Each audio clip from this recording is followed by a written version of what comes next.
Throughout NBA history, there are many conspiracies, controversies, and criticisms that have changed some NBA fans and their views on how the NBA runs their organization.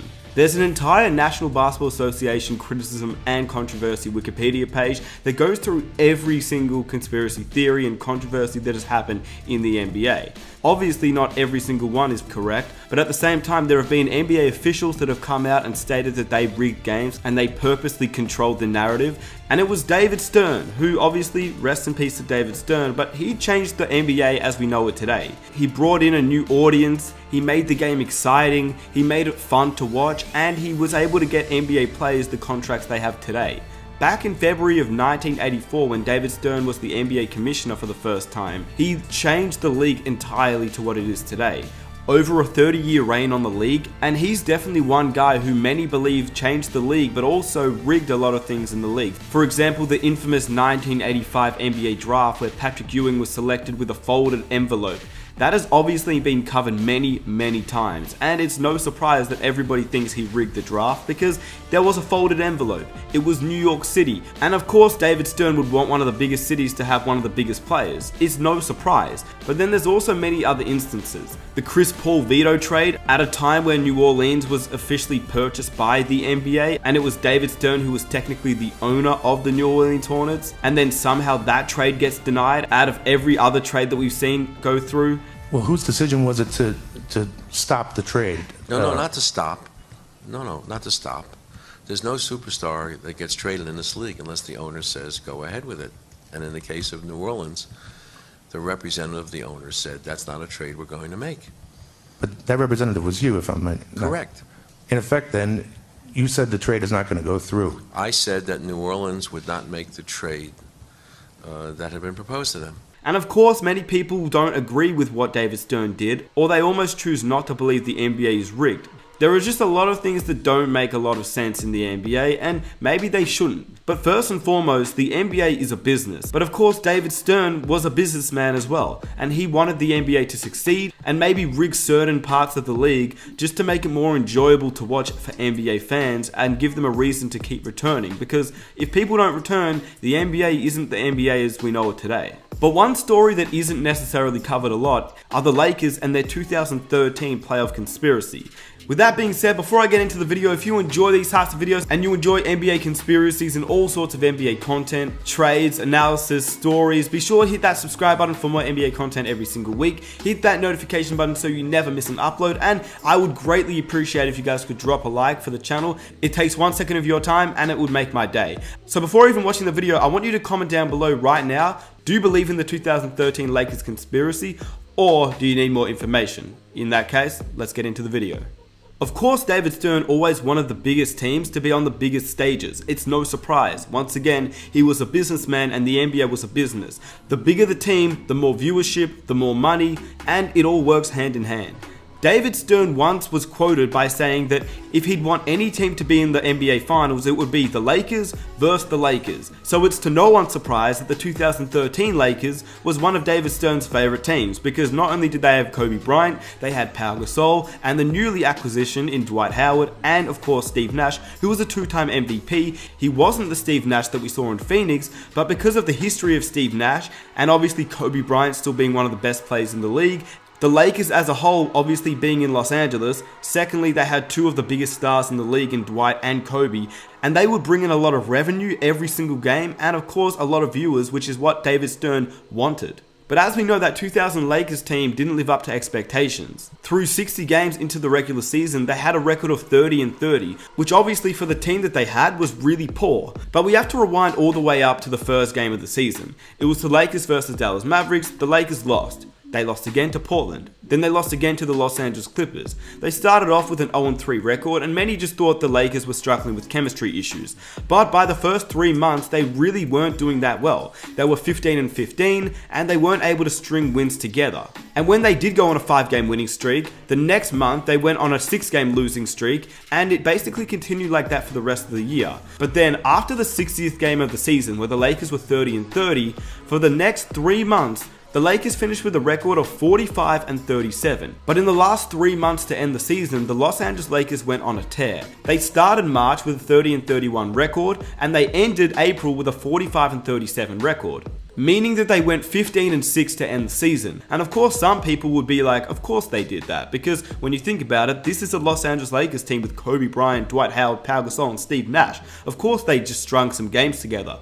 But when you look at the entirety of the season, there's a lot of speculation as to how the Lakers ended their season off so well. Unfortunately, Kobe Bryant would get injured against the Golden State Warriors, and we all know about that game, which basically ruined them to get into the playoffs as they got swept by the San Antonio Spurs in the first round. But according to many, it was David Stern and of course the NBA who wanted the Lakers in the playoffs, because at one point they were looking like they weren't going to make it. Third straight loss. Here's the question. Are you concerned that the Lakers may miss the playoffs? And at the time, it was also people like Basketball Breakdown, who obviously posts YouTube videos today and is amazing on his analysis, and this is some of the stuff he said when he was watching the game live. This video is back in 2013, 2 days after the Lakers faced the Warriors and won.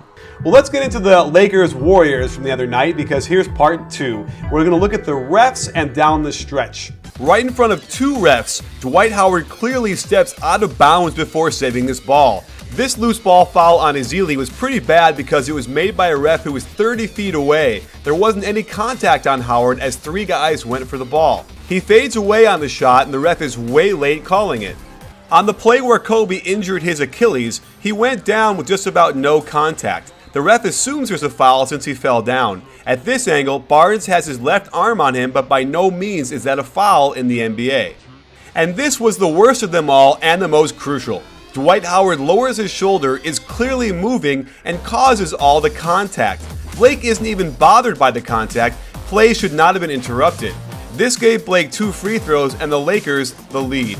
Jack executes poor footwork and steps out of bounds. Time Warner Cable never showed a different angle, so I never saw how accurate this call was. And it was all too much to overcome for the Warriors.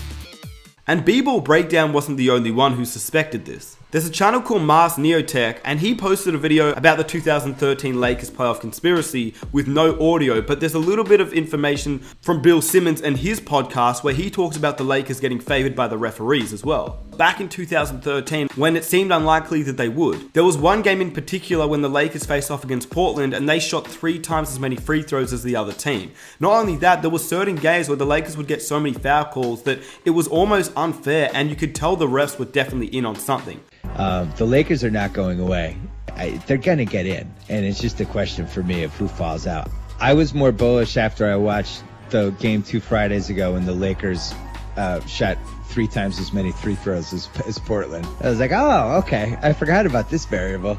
The Lakers get every call variable. That could be I did. That was a fun. You know what was fun about that game? I didn't watch that game. That wasn't one of the games I picked for that night. Yeah. Then I was reading the blog recaps, and even like the Blazers blog was, of course, going crazy about the refs, and the Lakers blogs were even saying, the refs do seem like we did get every call. NBA.com's video recap, those like 3-minute clips that did refs just not mentioned, free throws not mentioned, just like, oh, look at these exciting highlights. There was a game against the Dallas Mavericks where the Lakers were the 9th seed at a record of 27-29, and the Dallas Mavericks were the 10th seed with a record of 25-29. The Lakers were 3 games behind the 8th seed, and Dallas was 4. But when you watched the game, it went down to the wire. But then there were certain calls against the Dallas Mavericks that were just not called, and they were clearly obvious calls. For instance, the Dirk Nowitzki fadeaway that was clearly a foul, but the Lakers didn't get called. But I think the biggest one is definitely when the Lakers were facing off against the Warriors, and unfortunately that was when Kobe Bryant tore his Achilles. But before Kobe Bryant tore his Achilles, it was quite obvious that there were many calls going against the Warriors and going for the Lakers that it almost seemed like the referees were in on it. And at the end of the day, I would not be surprised one bit. And neither was B-Ball Breakdown at the time either.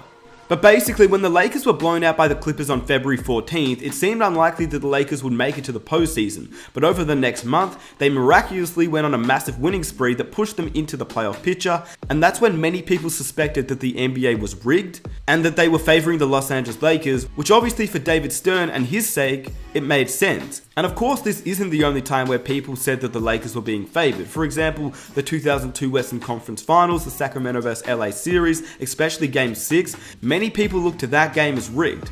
The There's also the 2000 Portland Trailblazers, the 2004 Minnesota Timberwolves, where the Lakers obviously favored by the referees. And not only that, when you look at the video evidence, it's so profound that you can kind of see that the referees were definitely in on something. You don't even really need to understand the NBA or what the league is about. If you just look at the game and you see how many uncalled fouls there were and go through each and every game, I mean, to be honest with you, it's almost seemed as if it's definitely rigged. And like I said, if the Lakers are in the playoffs, that automatically equals more money for David Stern and the NBA. And at the end of the day, it's a business, and that's what he wanted. With that said, let me know what you think of this NBA conspiracy theory. Was the 2013 Lakers rigged, or were they just a good enough team that made it to the NBA playoffs and somehow turning their season around after playing very poorly throughout the regular season?